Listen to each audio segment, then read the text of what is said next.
What's going on, everybody? It's Thursday.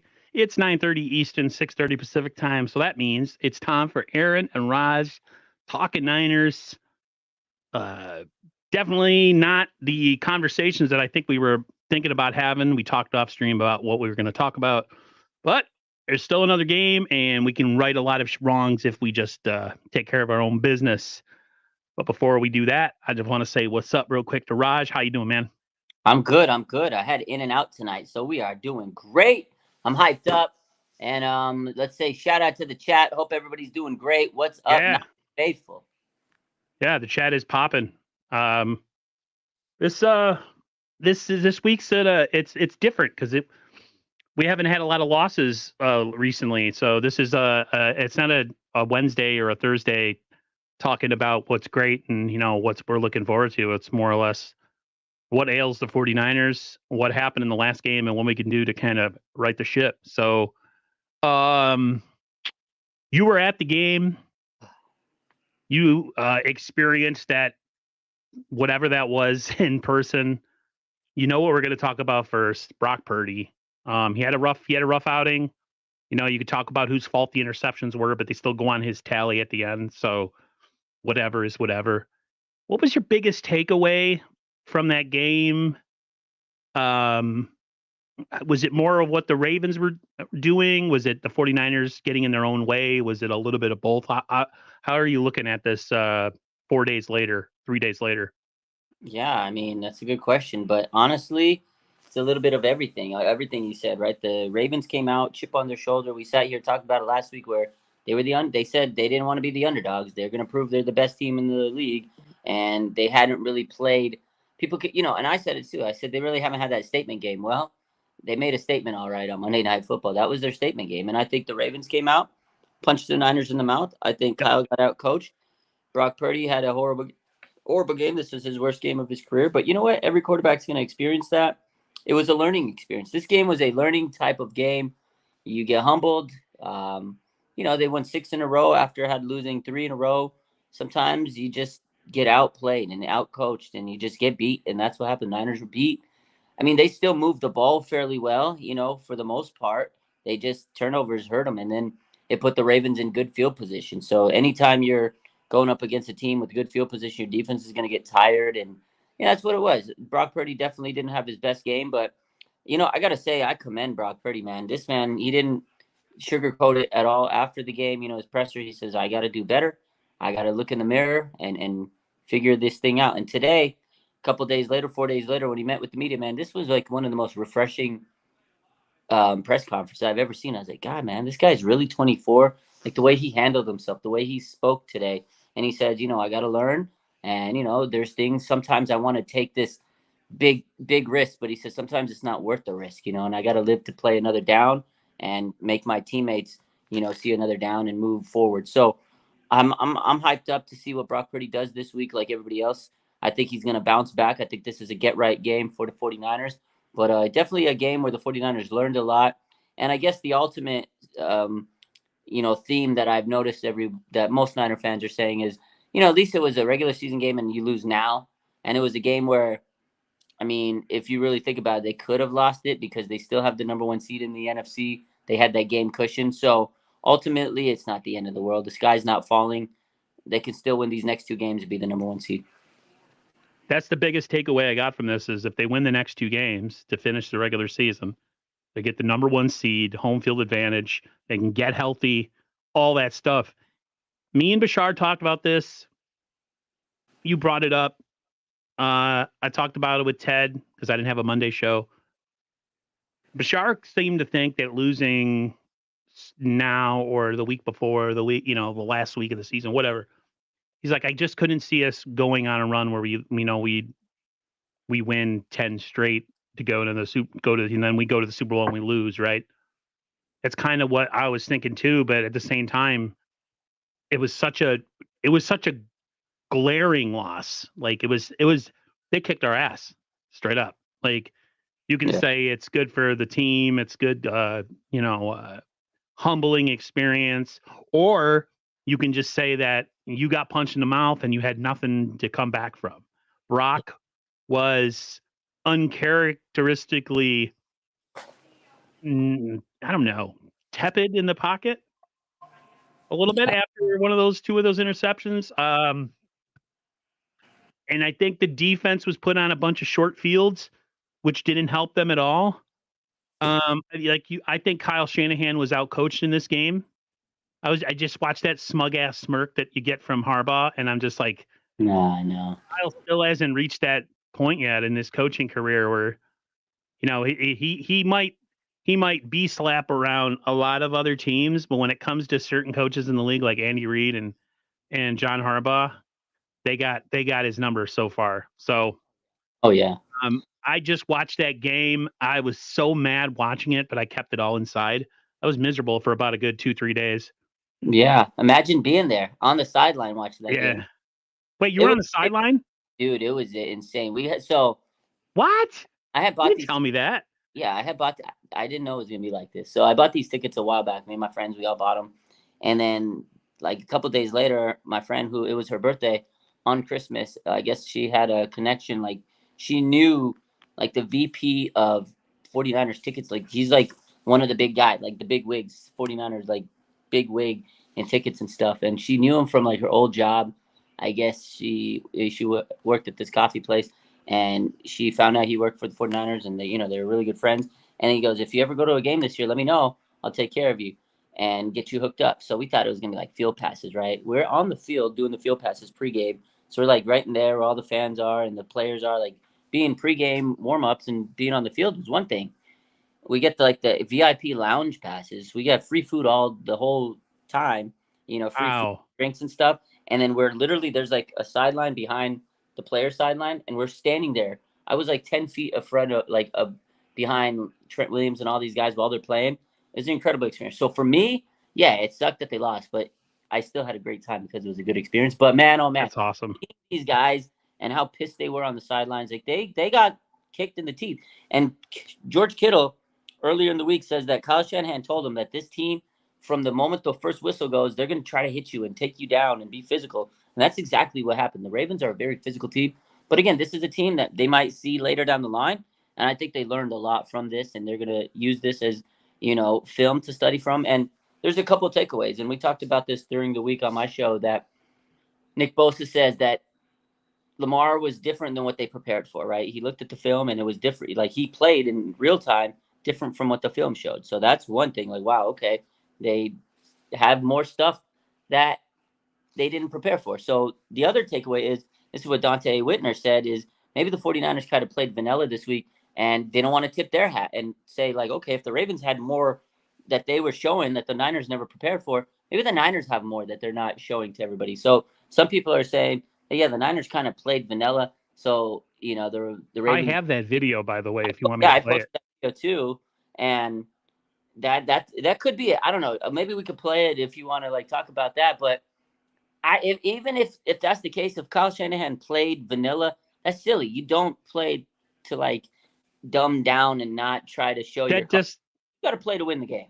yeah, see, I have the video, but I have a hard time believing that a team went into a game saying, well, if we don't win, at least we got a game plan for them the next time. I don't I don't buy I, that. either. I don't take that. Like I get it. It's a good take that a lot of people are rolling with. I don't think so. I think the To make Niners. themselves feel better about the Yeah, ass kicking. yeah. I think the Niners got their ass kicked, and like you said, this was the first time I felt Brock Purdy was not poised in the pocket. He wasn't calm, collected. He wasn't Joe Montana this week. He was definitely Trent Dilfer. maybe Trent Dilfer or somebody else. Ken Dorsey. Jim Druckenmiller. But regardless, I think he can bounce back. It was a bad week, and the people that support him know he's going to bounce. He's 24. He turned 24 this week. 24. You got to put that in perspective. He's 24 years old. You got grown men, 30, 40, 50, 60 years old, hating on a 24-year-old young man. Let's talk about that too. I don't have it as a topic, but let's talk about what have you ever seen a more ready to pounce fan base who's in the midst of like a really good season, but because their guy's not quarterback, they rather be miserable and lose and be right about Brock being bad than just being a fan and being like, you know what, I'm supporting whoever's behind center. How pathetic is it, dude? I saw Bashar knows, I won't say who it was, but I told him about a response to a question from somebody, and the dude had the audacity to say if Trey Lance was in that game, he wouldn't have thrown 4 interceptions. And other people were like, he's not even on the field, Oh, dude. God, stop Yeah, it. that was, yeah, I saw that. I'm like, wow, are you serious? You gotta let it go. Trey Lance not on the team anymore.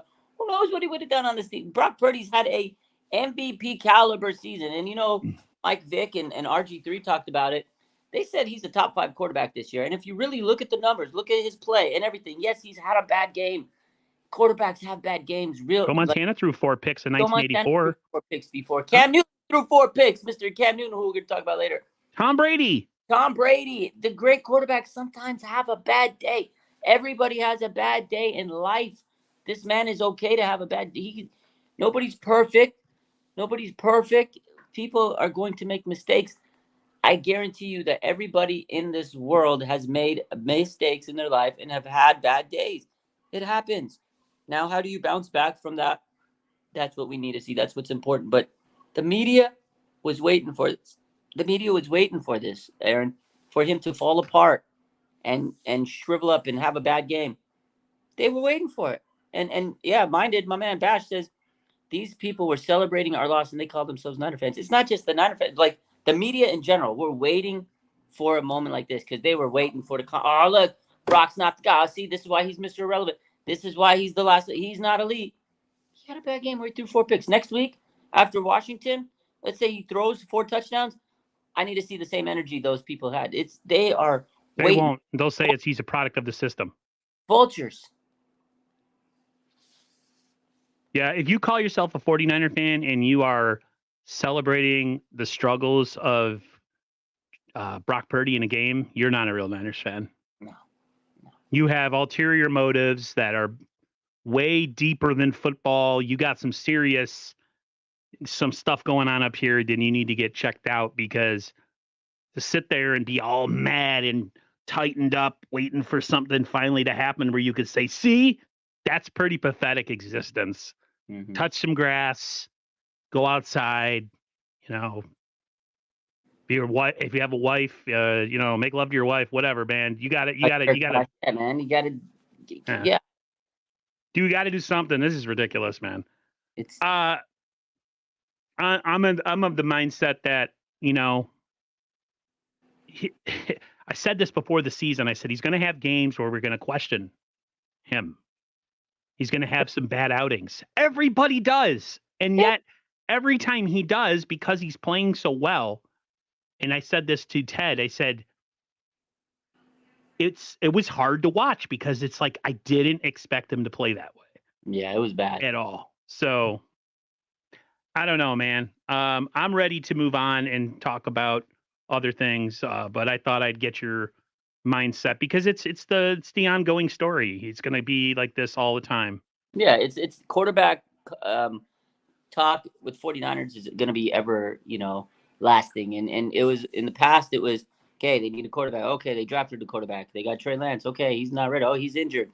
This and that and the other. Jimmy Garoppolo, he's still like, we went through all those years of quarterback dialogue, and now we get a guy that I think could be the franchise quarterback. He looks great. He's been doing amazing. He had a bad game. Everybody's going to have a bad game here and there. But now the whole talk is, oh, now is he really the guy? They get it. It's just the same nonsense. But I feel refreshed having Brock as quarterback overall since he's taken over.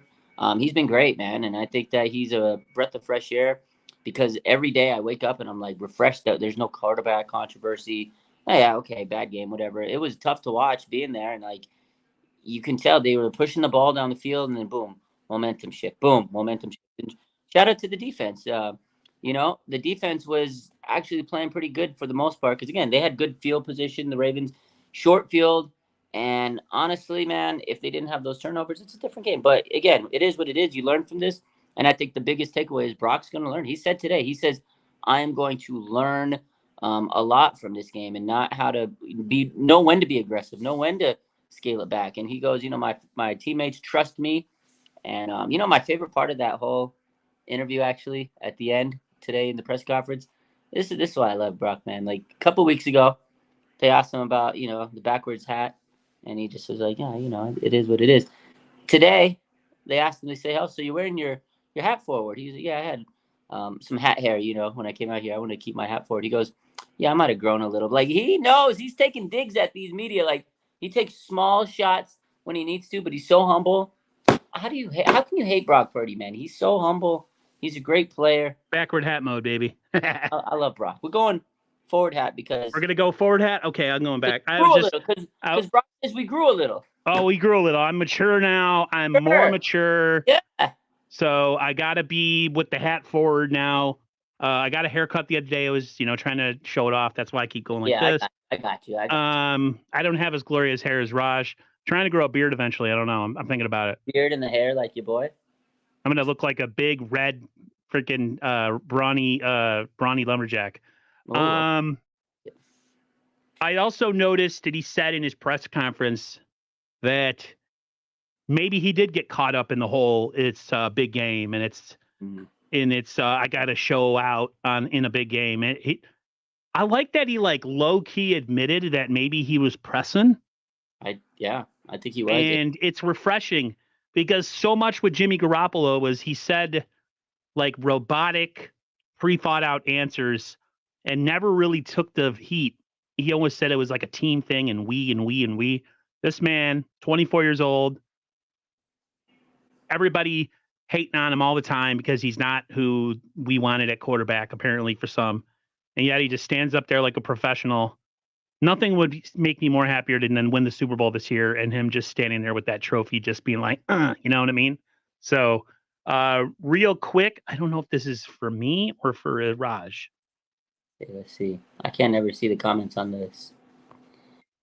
Says 49ers throwback, baby. Says Micah Parsons wants to be a Niner so bad. Yeah, let's talk about Parsons, Debo, Cam Newton. Let's talk about this whole situation. So yeah, let's go. Yeah, pin that comment. I can't pin it on since I'm Hold on, give me a sec. I'm coming back. Pin which one? The throwback comment, 49ers throwback. Yeah, so shout out to 49ers throwback. Thank you, my man. He says Micah Parsons wants to be a Niner so bad. So what's up with Micah Parsons? You saw after the game, this blew up. This went super viral. So this whole week kind of escalated. Yesterday, all the media stuff kind of escalated because of Gronkowski or Micah Parsons, right? So if you saw a couple of days ago, Brock Purdy has a bad game, and at halftime, Cam Newton, he tweets out the monocle maybe I was right. But then Micah Parsons, who lost to the 49ers and lost to the Dolphins, he's lost some big games and recently just lost to the Dolphins.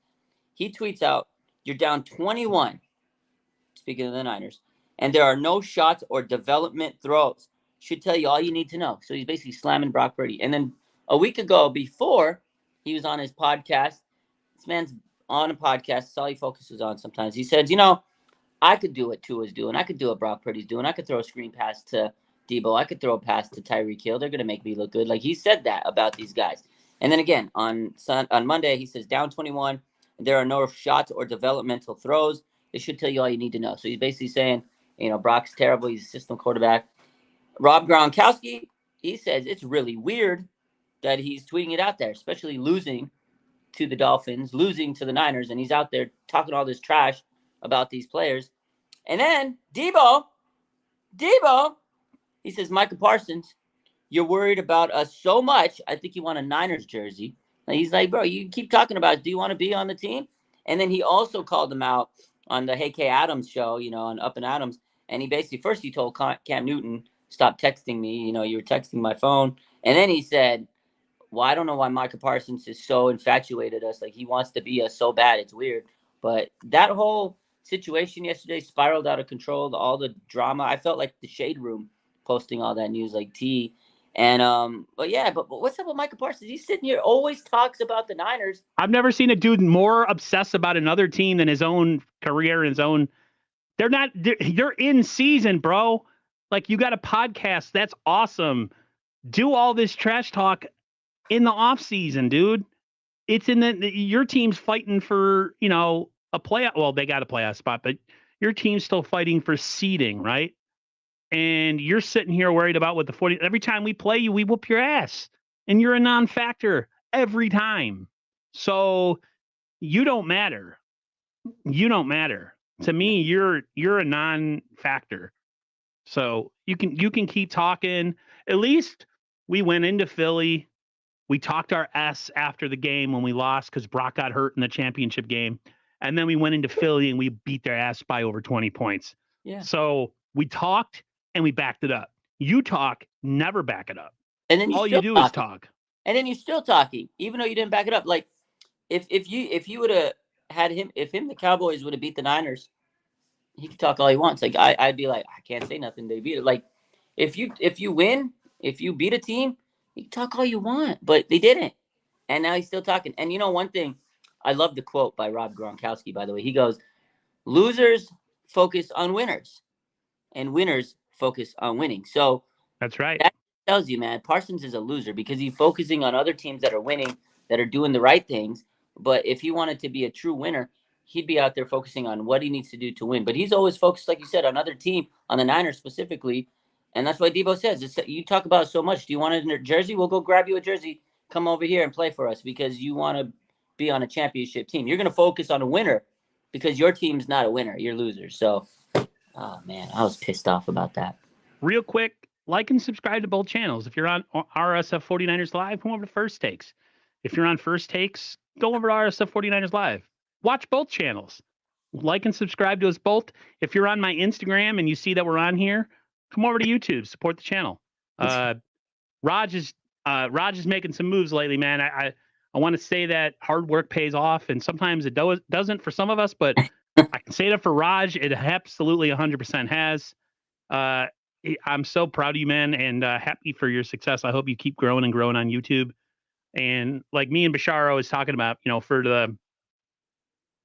there's a lot of people in the community that call themselves, creators, and they'll say that we're all the same and none of us are better, and yet they won't talk or touch anybody that doesn't have a massive following. You're completely opposite. You have a huge following on Instagram. You had a huge following on your last channel before YouTube screwed with you. And now we're getting back on top here. We're getting back to work. So yeah, everybody, if you are not subscribed and you're just watching his channel, subscribe to his channel, man. Appreciate you. Appreciate the kind words, Aaron. You the man. I always love, one day I will come to the West Coast and I will hang out and I will be your muscle. If somebody messes with you, I'll slap them around. Yeah, there's some bullies on the 49ers block that need to be smacked in the face. I'm you could be my bodyguard. You could be my bodyguard. But yeah, some people. Me and Bashar will be like the Twin Towers, Towers of Power, whatever. Anyways, Bash is a big bodyguard for me. But pin Bash's comment. He posted. He just put a comment about Cam Newton catfishing and all that stuff. Let's talk about that. Did you see this yesterday? This is kind of crazy. I saw the initial stuff, and then I saw the initial, like, he thought he was getting talked to by Cam Newton. Cam Newton, turns out. Go ahead. Yeah, so yesterday, I mean, it was funny. Because, first off, up in Adams, Debo goes on and he says, hey, I got this message from Cam Newton. I don't know why he's talking trash about the 49ers and Brock Purdy. He's already talking to me like a fan. He wants me to go on his podcast. So I don't know what he's talking about. He's coming and messaging me. Okay. And then Cam Newton responds and he says, I don't know what you talk about. It's not true. It's a different number. I never messaged you. Like, that's somebody else. So he goes, I don't know who it was, Debo. He goes, I get it. You're mad. You're trying to defend your quarterback because I came out and said what I said. He goes, but I didn't message you. You're lying, right? So who the heck was telling the truth, right? And Debo flamed him. He pulled out the receipts. Then he pulled out the receipts of Cam Newton tweeting or texting him, DMing him. And it was the Cam Newton text, the weird little hieroglyphic type text. Yeah, I saw it. And I was like, damn, he really pulled out the receipts? Okay, maybe he did. And then it turns out these guys, these kids, these high school kids found his number because they knew a guy that knew Debo in college. And it was all a fake, like a prank. They pranked him. They catfished him. Then there's a video. There's a video of the kids calling Debo and say, hey, we want to talk to you, and his hands, he's shaking. He's terrified. He's, hey, Debo, can we talk? Can we talk? He's like, the whole situation was crazy. Like, first and foremost, Debo Samuel got catfish. I think that's horrible. I think he got catfish. That's horrible. And the second and foremost is Cam Newton just pisses me off. I wish it really was Cam Newton because it turns out these were all, fake. I wish it was Cam because I would have loved to really see Debo drag him through the mud. But regardless, the big takeaway from this is Debo Samuel's pissed off going into a playoff push. You better not. The league's gonna have to watch because now he's gonna be pissed off. They catfish. To me, trash. To me, he's just a petulant bitch, Cam Newton. He never reached the heights in his career to be considered one of the greatest of all time. He kind of came onto the scene like Kaepernick, big athletic guys who could run the ball and chuck it. And then he watches a guy that's, half his size, half his arm strength, and doing things in a season that he could have only dreamed of. So I don't know, man. I just find it weird that, like you said, like even athletes taking shots and like kind of living off of jealousy off of somebody instead of giving them props. But, it is what it is. I mean, all you got to do is watch Nick Wright. And if you want to talk about a guy who's just a straight up nerd, just like a kid that if he was in school, everybody would have freaking like gave him wedgies and hung him up by his, like his shirt up on like a coat hook or something. Like he's just one of those kind of guys. Yeah. And he gets on there and now he's talking trash about Aaron Rodgers. I'm just like, oh. Because he was bullied by people like Aaron Rodgers in high school. Like you said, he got wet. Yeah, the guy that got all the girls. Yeah. And was a bomb ass athlete. And you were nothing but a scrawny little punk. He was a scrub. What TLC was singing about. No, I don't want no Nick Wright hanging out the passenger seat of Aaron Rodgers' car. They didn't want Nick Wright. They wanted Aaron Rodgers. They didn't want Nick Wright. But now, as he's gotten older, he's going to slam all those guys. And, you're a terrible guy. Brock Purdy's a dork. Blah, blah. I hate Nick Wright. I hate all those media guys. But big story, Cam Newton, he definitely had his good times when he first started in the season. But he got, in his career, he washed out. He's washed up.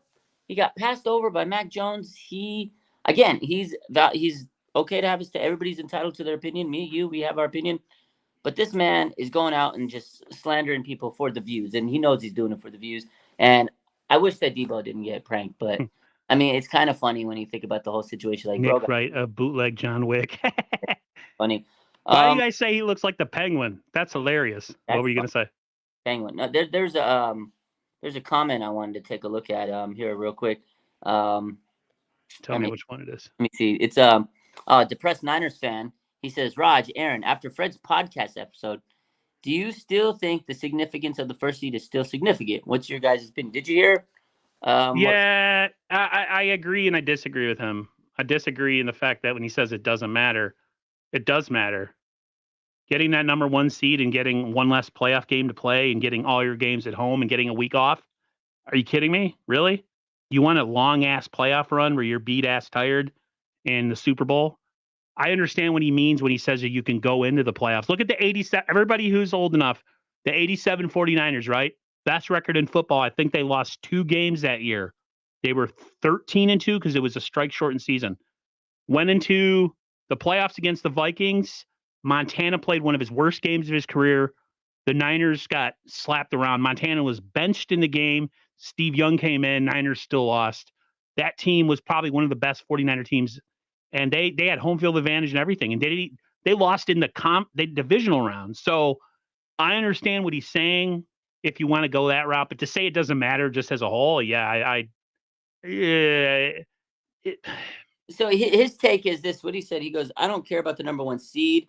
He says, if you're not playing good football at the end of the day, he goes, you still get tossed out of the playoffs. And I mean, to an extent, I see what he's saying is, yeah, you could be the number one seed, but if you're playing bad football and you're not really playing inspired football, you can lose being the number one seed or the last seed and the number 7 seed. But I do think the number one seed definitely matters. But I think I think what he's saying is, we don't need to make that the ultimate goal. Like, we can't just stay stuck on that, because I think if they've been stuck on that, maybe that's what messed up their focus, because they didn't look focused on this game against the Ravens. They didn't. The Niners, It's I think weird that like they need to be realigned every like 3 or 4 games. It's it's weird. sometimes too, and I think that's what it was. I think they're just too much on their mind, like number one seed, number one seed, number one. So I think what he's saying is, I don't want to think about this number one seed. I don't want to care about it because it's just going to eat them. You know, it's going to eat them up at night. It's going to keep them up at night and say, "Oh my God, we're not going to get the number. Oh my God, we're not going to like the yes, they want it. I'm sure they want it because you're right. They'll get rest. They'll get a little extra time to lick their wounds, and they're injured very badly. We'll talk about that. And he's saying right now, if you get the number one seed, but you're playing like dog trash, it doesn't matter. That's what Didn't the he's Vikings a couple years ago, or excuse me, the Ravens number what's one that? seed a couple years ago when they lost in the divisional round? It was Exactly. They were playing like dog trash. yeah. So in a sense, it doesn't. I mean, I don't want to say it doesn't matter. I think his choice of words is what got people like pissed off. Is like, oh, you know, you're saying the number one seed doesn't matter. He's not saying it doesn't matter. He's just saying that he doesn't want to over focus on it. Like because if you watch the whole take on it, he kind of explained it more. But the blurb is just like, yeah, if you're not playing right at the point of the day, or like if you're not playing good at that moment, you can lose the game, even if you're in the number one seed. It's just in any sport. If you are not playing to your peak, it doesn't matter if you're the number one team. You're going to lose. You Yeah, know. being the number one seed doesn't automatically crown you a Super Bowl appearance. You still have to go out and play. I was taken back when the clip started. I'm like, what are you talking about, bro? And then as he started to explain himself, I was like, okay, I can see what he's saying. I still think it matters though. Let's talk about this Niners health issues, man. We are the me and my brother were yes, and that's right. I talk about him because he's a Dolphins fan. I talk about him all the time on this channel, so stick it. His team's really hurt too. We were just me and him, and I was like, he was reading off the injury report, and I was like, here's ours. Blah blah blah blah blah blah.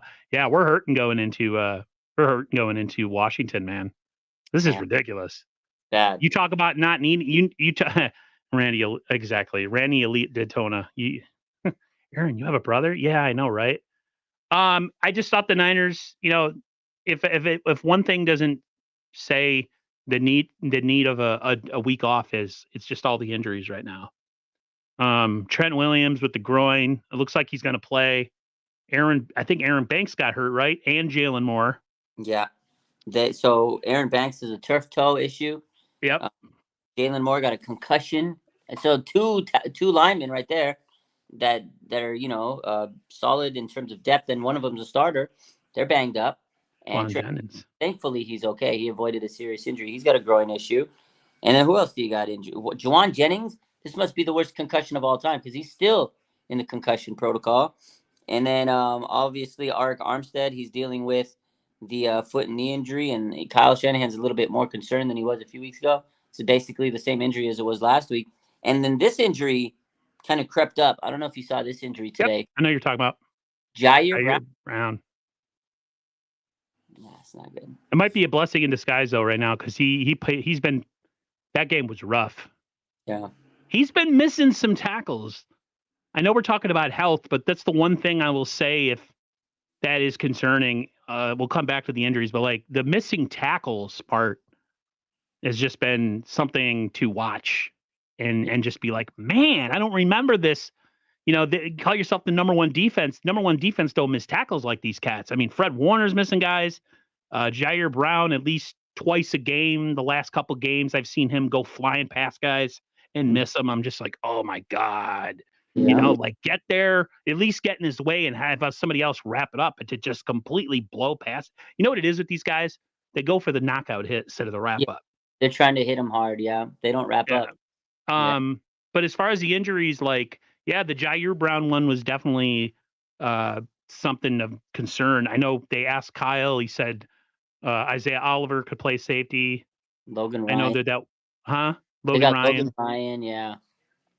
If I'm anything, I put Logan Ryan back there and keep Isaiah Oliver off the field at all cost. Yeah. Speaking of injuries, what was your take? Oh, Debo's dinged up too. How about that one? He had a neck injury he was limited with, but I don't think it's going to keep him out. So, I mean, Oren Burks is also hurt. Like everybody's hurt on this damn team, man. It's kind of crazy. But yeah, Debo was dinged up yesterday, but he practiced these last 2 days. He just was dealing with a stiff neck. Probably from. I wonder if it's from that shot that he took. Yeah, from that. He took from Marlon Humphrey. Man, nailed him, but he bounced off and he kept going. like Humphrey's a big ball. boy. Boy. And then Debo said that was um the hardest yak that he ever earned in his career. He goes, that was the hardest yak I ever earned. I was like, I can imagine. But yeah, shout out to Debo, man. That was a hell of a play. A couple other things real quick, Aaron, I want to point out. So the 49ers, we just talked about all their offensive line injuries. They did sign Matt Pryor to the roster. Brought him back. Yep. They brought him back. And then they also brought back, well, not brought back, they signed this guy, Sebastian Gutierrez. He's an offensive lineman. I never heard of him, but they signed him to the roster. We talking about wide receiver issues, right? Willie Snead is back on the roster after getting cut. I mean, that's what they do. They cut, release, and bring him back. The one that really surprised me, well, not surprised, but I was okay, little intrigue here. Danny Gray's back. They opened up his window, his practice window. He's back in practice. Juwan Jennings is banged up. Ray McLeod's out on the IR. Can Danny Gray be a nice little gem here at the end of the season? I don't know. What do you think? Why not? Why not? I mean, get him involved in the screen game. Okay. Yeah. Well, get him involved returning kicks. Might as well. You can't tell me that you can't drop a screen game with a fast guy like him and see if he could make some people miss and go. Yeah, you're right. I mean, I want to see Danny Gray at least once or twice before we pretty much say goodbye to him next offseason.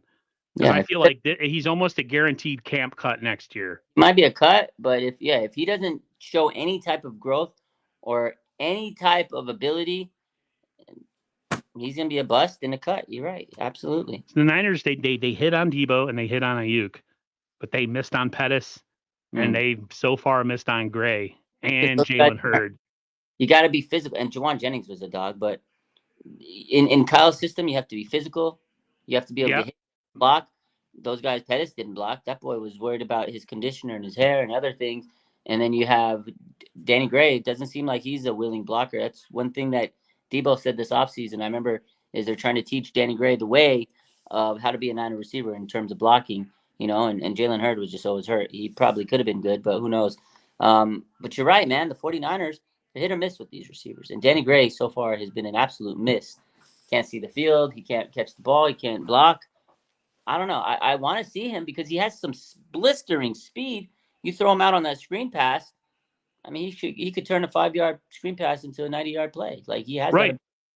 I 100% agree. I saw something on Twitter. It was just a person tweeting. He goes, "Do you think the Niners maybe move on from Eric Armstead this offseason?" Good question. And try to do their best to keep Ayuk and Chase Young. Good I know that this question didn't say all that, but it reminded me of that. Yeah, I mean, Matt asked that question. I think they're going to do whatever it takes to keep Brandon Ayuk. Absolutely. They're not going to get rid of Brandon Ayuk. I think they're going to make sure, he's a priority this offseason. They're going to have to move some money around. Eric Armstead could be a guy they move. I got to see how the, contract structure is. But if there is an ability to move, they might, although the team loves him.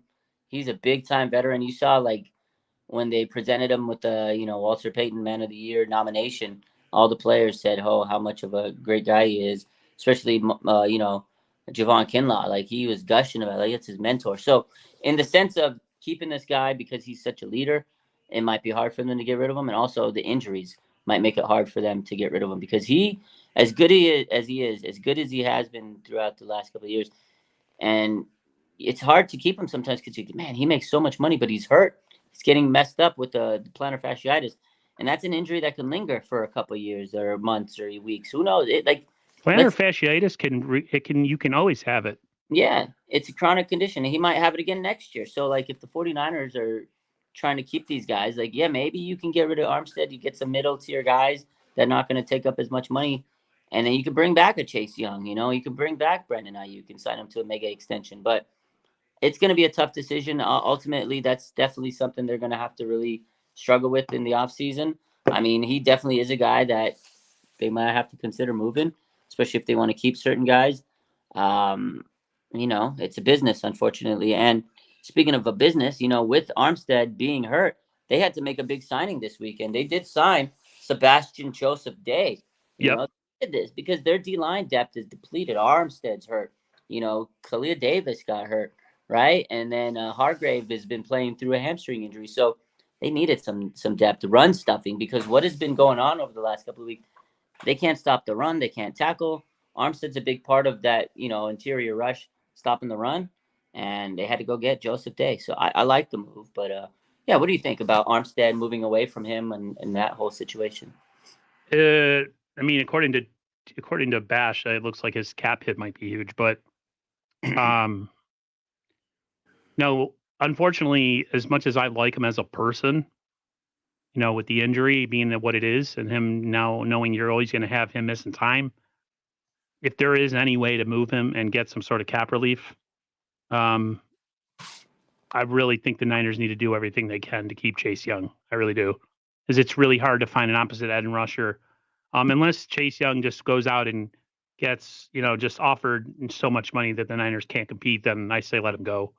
But as far as the signing of the guy Joseph Day, Yeah, Joseph Day, Sebastian Joseph Day. Depending on who you talk to, some people say he's ass. Some people say he's a good run stuffer. He was a captain with the Chargers, which says that he might have actually been somewhat of a decent player. I'm all for being able to add players late in the season who've actually played, that have, started NFL games. Yeah. That you can get them off the street and pay nothing for them for a playoff run. Absolutely. Yeah. Do it. Especially with Armstead down, you're not going to be able to find too much good, solid talent players that have started. Let's say Armstead misses the next 2 games, and then he gets that extra week to prep for that first playoff game if they get the number 1 seed.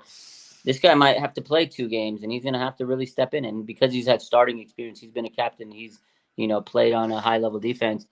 I think it's a good signing. He may not be a Pro Bowler, but it's better than finding some rookie that hasn't played or some practice squad guy.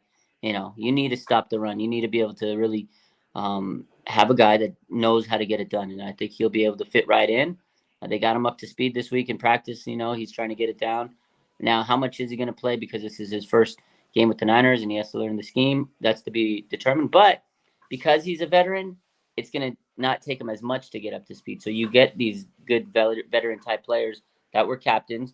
He can come in and learn the defense pretty quickly. So he can adapt. I thought it was nice. There was a question here about Danny Gray real quick, and then we'll talk about Flood's comment here. Someone said, who do you think they're going to have to cut, or who can they afford to cut on the active roster if they're going to promote Danny Gray back to the active roster? So right now, he's not taking a roster spot because he's had his practice window open. So who would they cut? I mean, we got all these defensive line injuries, right? There's cornerback issues. There's a lot of, defensive line, offensive line, depth conditions. I don't know. Who do you cut? Maybe a running back? Maybe you cut, they can rotate one of their running backs because Christian McCaffrey's literally all you need. Him and Jordan Mason. Maybe you get rid of a running back on there, although they did cut Jeremy McNichols to make room for Day. Can we cut a tight end? Maybe a tight end. Which tight end do you get rid of?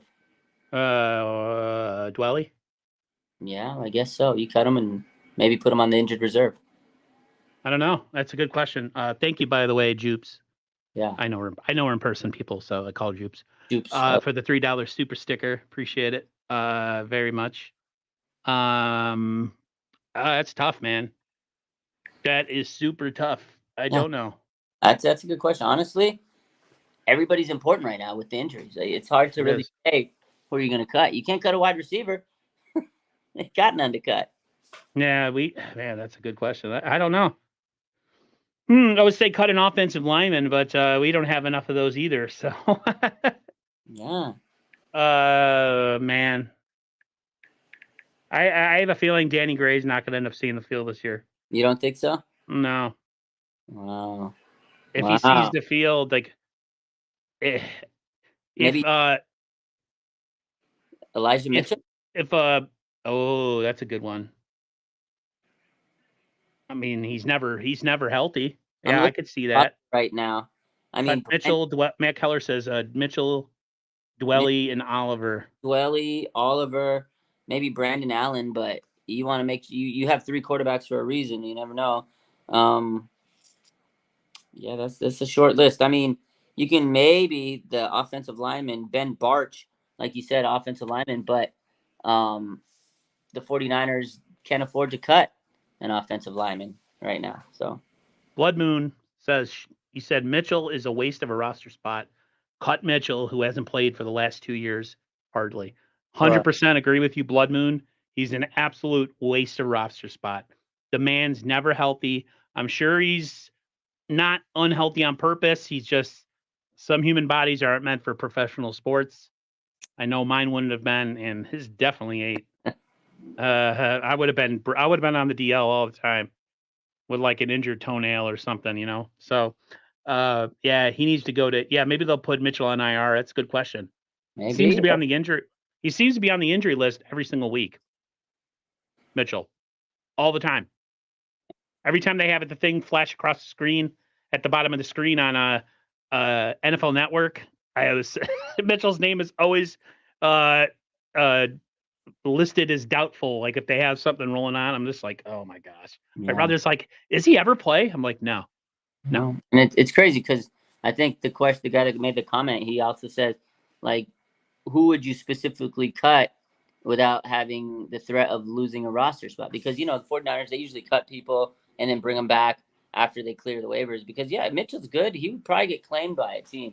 So that is definitely a tough question. Who can the 49ers cut and maybe bring back later, you know, and bring him back to the practice squad? It's tough. I mean, maybe they'd have to move someone to the injured reserve. I think, like you said, moving Mitchell to the injured reserve instead of cutting someone, maybe moving, you know, somebody else to the injured reserve.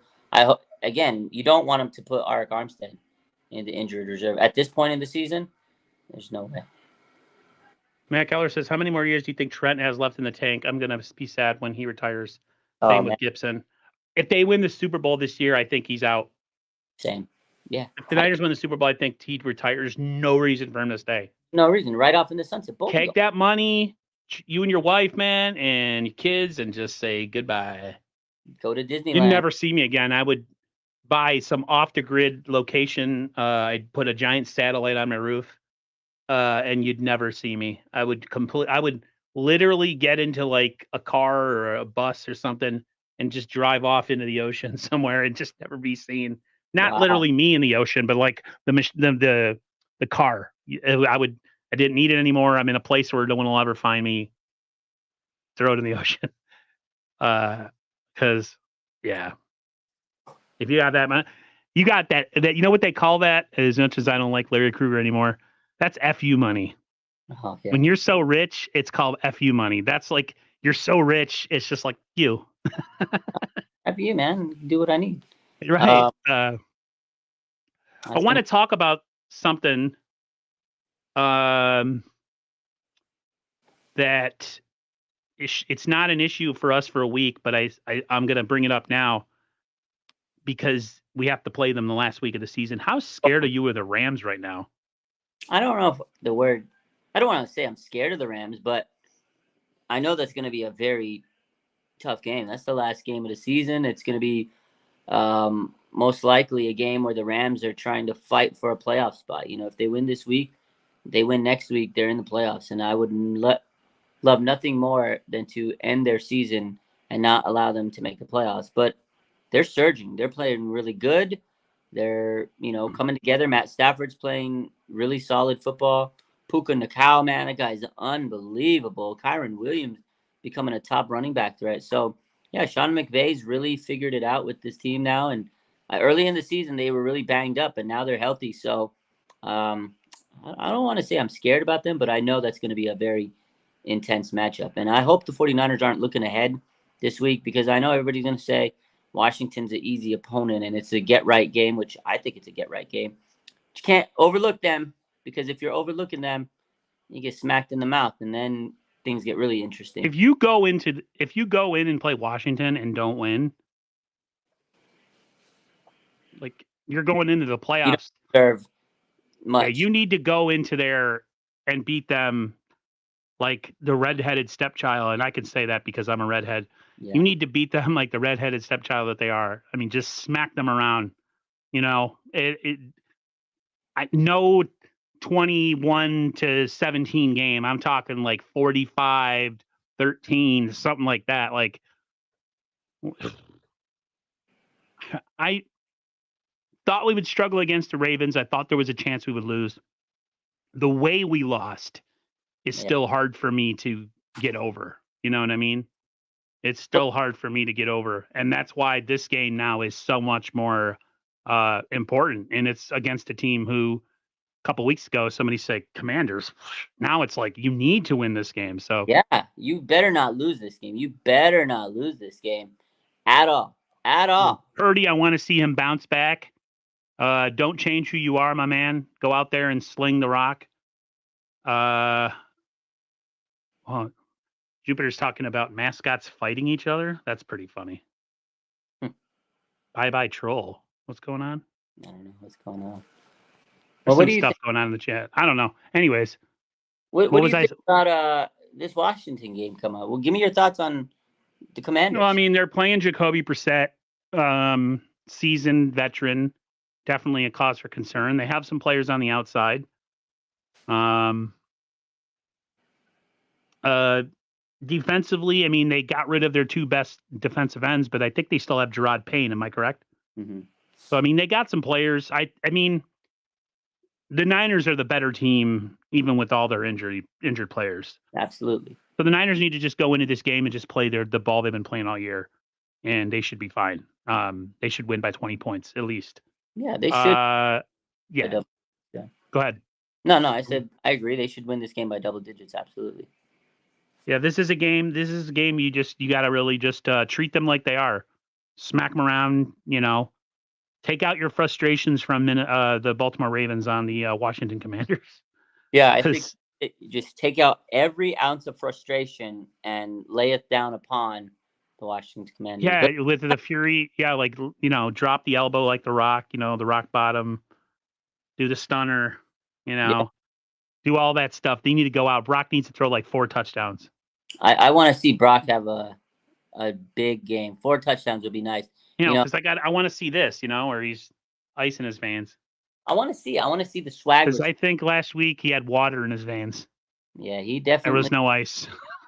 the ice melted last week, and again, he can come back to reality and show us he's this guy, and I think he will. I think this is going to be a game where he really, I guess, bounces back is the term, and just dominates. I think he's going to come back out and show people why he was in the MVP consideration, So I think he will, and the 49ers, I think, are just going to go.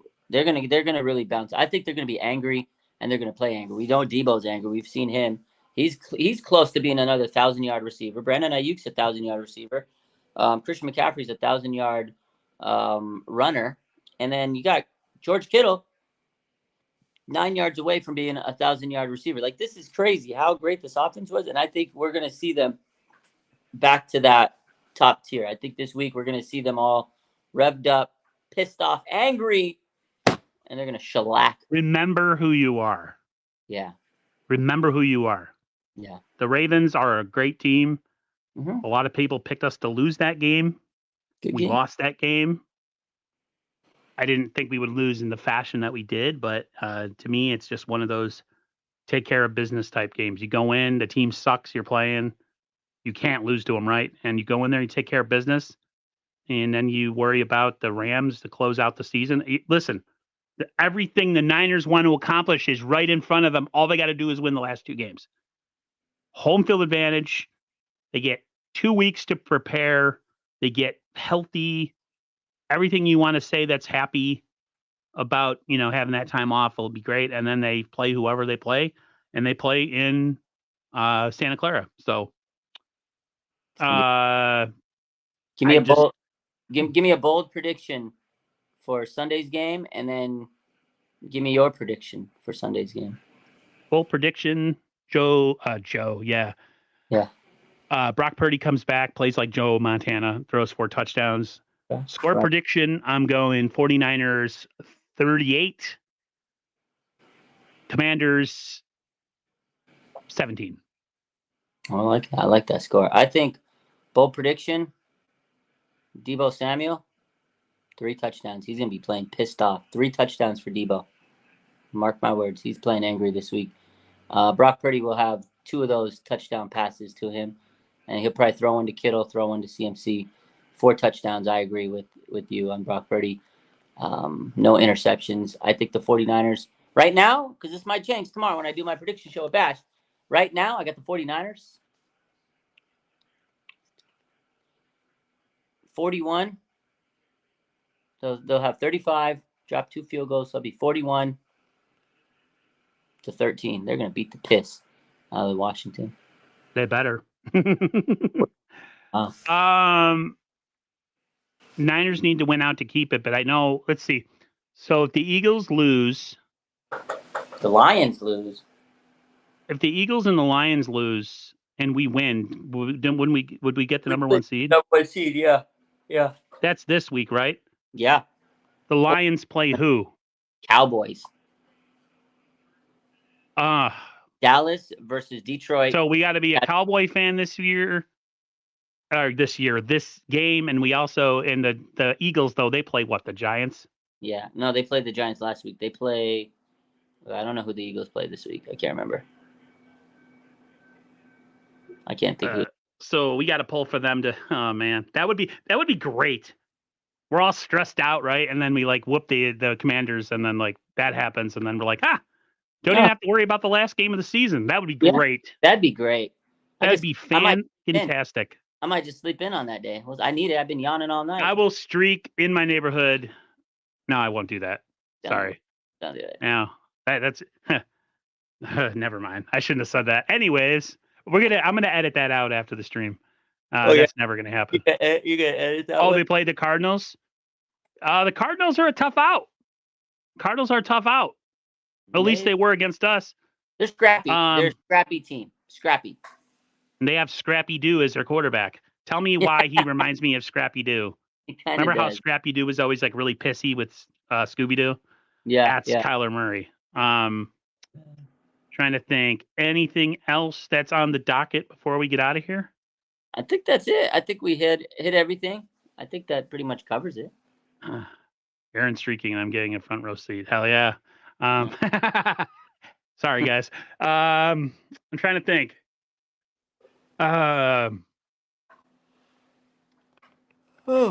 Really injured. Yeah, we talked about that. We talked about having to come out in this game. Yeah, we pretty much nailed this one. To me, it's just a matter of hopefully we can sustain no more injuries going in these last 2 weeks. Please. Nothing severe. I mean, if it's sprain here, blah blah, whatever. But like, I'm talking about fractures, ACLs. Come on now. Like, I want us to be full strength in the playoffs, so we have no excuses. You know what I mean? Mm-hmm. I hate having built-in excuses, so people can be like, "Wow, so and so got hurt, so we could have and we should have," and I don't want to hear that anymore. I want to win. So, I still think when it all comes down to it, when we're healthy, we're the best team in the NFC. In the AFC, there's some teams that play us hard, like the Browns. The Browns could make it to the Super Bowl this year, people. I'm watching them right now. They Joe Flacco, he threw for 300 yards and he started yawning. He's, Bro, who would have thought? You imagine, man. Imagine going against the Browns with him and we lose to them. Bro, don't we lose to them. The Niners lost to Joe Flacco in the Super Bowl already. I know. Back in 2013, I remember. Can you imagine if he wins another Super Bowl? Joe Flacco, this is the craziest mid-season pickup of all time. Like, he came in, and I mean, Joe Flacco, he's been in the league years, this crusty veteran. And he's got like a unibrow. He's whatever. Unbelievable. And you know what? A lot of teams could have picked him up, and they didn't. The Jets, the team they're beating, could have picked him up. He wanted to go back to the Jets. They said, no, we're going to roll with Zach Wilson and all these. What do you think about... Oh, I forgot what I was going to say. It has nothing to do with the Niners. What do you think? And I know nobody here probably cares, but what do you think about the news about Russell Wilson? Pretty much, they're kicking him out of Denver. Wow, they did him dirty, man. They did him dirty. They did him real dirty. They did him dirty. They basically said, all right, save our season, get us to playoff or try.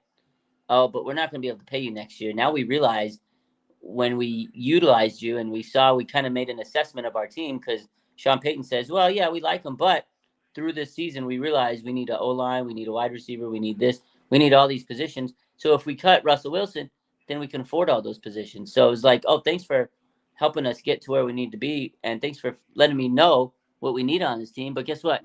You're not going to Goodbye. be part of this team. That's disgusting, man. That's horrible. That's the dirty part of football, people. Football's a business. Yeah. It's a business. You got to realize that.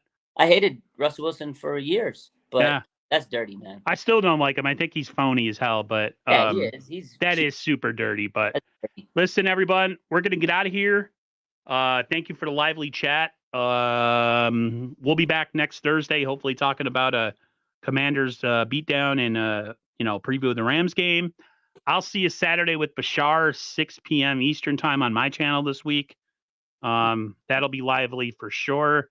Until next time, everyone, stay safe and healthy. Everybody have a great rest of your evening wherever you are, and we'll talk to you later. Peace.